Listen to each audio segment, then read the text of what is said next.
ไปวัดซีเมืองข่อยเฮ็ดหยังแหน่สบายดีโชคดีที่ได้ไปเห็นตอนที่เพิ่นเปลี่ยนเครื่องทรงหรือเครื่องแต่งกายให้กับรูปปั้นแม่ซีเมืองตั้งแต่เริ่มขึ้นมาเฮียนอยู่เวียงตั้งแต่อายุ17 ปีข่อยเคยมาขอหลายอย่างหลายสิ่งเนาะจนฮอดมื้อนี้ข่อยเคยประสบผลสำเร็จหลายอันสมความมุ่งมา่ปรารถนาหลายสิ่งหลายอย่างซาแน่แต่กะสำเร็จสำหรับข่อยแล้วเห็นยังแน่ก่อนอื่นข่อยไปบูชาเอาดอกไม้และเทียนสำหรับแต่งขันหาที่ทางวัดเพิ่นจัดสรรไว้เนาะ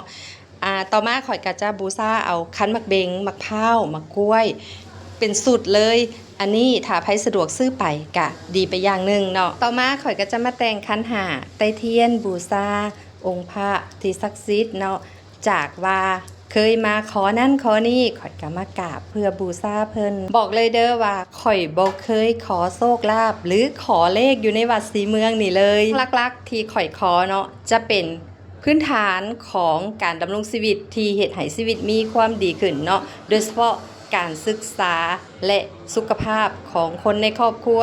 การศึกษาของคนที่อยู่ในครอบครัวเนาะสิ่งที่ข่อยว่าเป็นหยังข่อยโชคดีผ่านมาข่อยมาเนาะแต่ว่าข่อยบ่ค่อยมีเวลาได้มานั่งแย้งนั่งเบิ่งคักๆเนาะได้ใช้เวลาดนๆบ่แม่นว่าย้อนฝนตกลิ้นใดย้อนผู้พามาน่ะเพิ่นตามใจ